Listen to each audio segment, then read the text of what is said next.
field po ng medicine? 30 years na po in practice. 3 dekada yun na. Hindi halata, Dok. Ha? Nakakabata po kasi talaga dito sa Ay, nakakabata. Dok, what made you decide na pasukin ang JC business despite of your schedule? Balita ko po may clinic po kayo pero wala sa Metro Manila, sa Bulacan po. Yes po, GM. So, ngayon pong Monday, hindi na po talaga ako nag-clinic kasi I give time para dito sa Erenisa. Actually, alam ko na hiyalaw pa kayo sa akin. Yung mga pasyente naman, pwede naman po yan maghintay.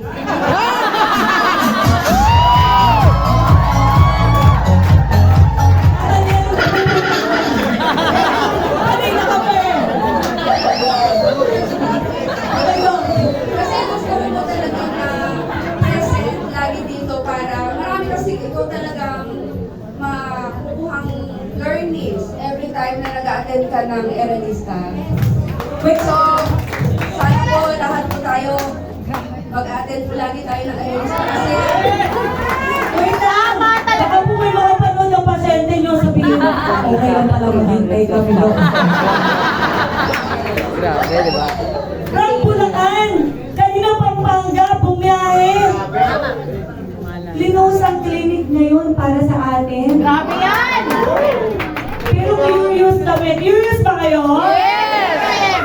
Dok, kasi hindi biro. From a 30 years na nagpa-practice na, nasa medicine field ka, yung mag-clinic, may comfort zone ka, okay lahat eh.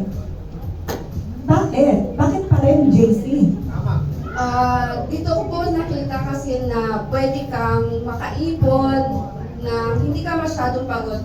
Yung actually, yung sinabi ko po nung kumuha po ako ng 300,000 check last time. Actually, nakabili na po ako ng ticket para po sa sa family po.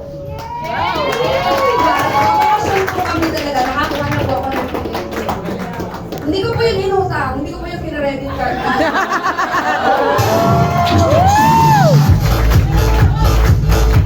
May hugot ito. Ako yung anak ko na, Mami, nakabili ka na ng ticket. Oh, actually, nakabili na ako ng ticket. Pupunta po kami ng Korea. Ang galing mo. Dahil po dito yon sa income ko po dito sa JC. Speaking of income, do, curious lang kami.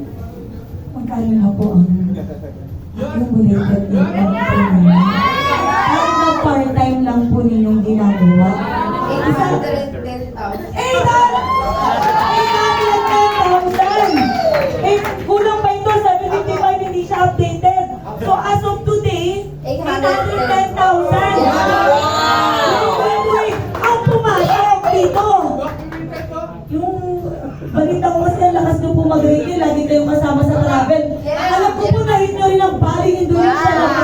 Wow! Ano po ako ngayon sa Balisin? Ay, Balisin. Sa Bali.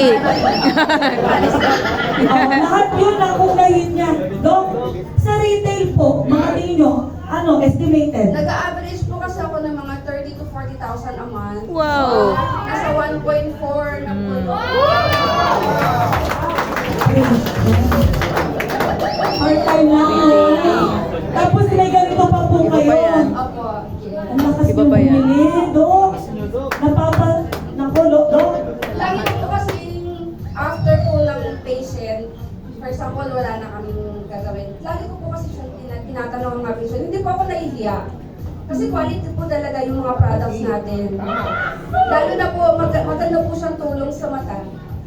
Ang JC Organic Barley po kasi natin, meron po siyang lutein na siya po yung pwede kasing maka-help talaga na maganda yung vision natin. Sino naman ang may ayaw ng maganda yung mata natin, di ba?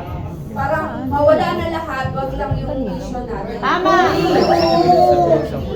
Diba? Sayang ang ganda ng lahat na nasa paligid mo to kung wala ka ng paningin. Yes, yes. At saka, yun po, it really helps na hindi mag-dry yung mata natin. So, yung mga pasyente ko po, hindi po ako, sinasabihan ko lang, mag-take po kayo ng JC Organic Party. Lagi po yun. Kasi mataas po ang antioxidant ng ating JC Organic Party. O, alam nyo na. Para makita ka lagi ng asawa mo na ikaw, pinakamaganda. Ano naman, JC Organic Bar.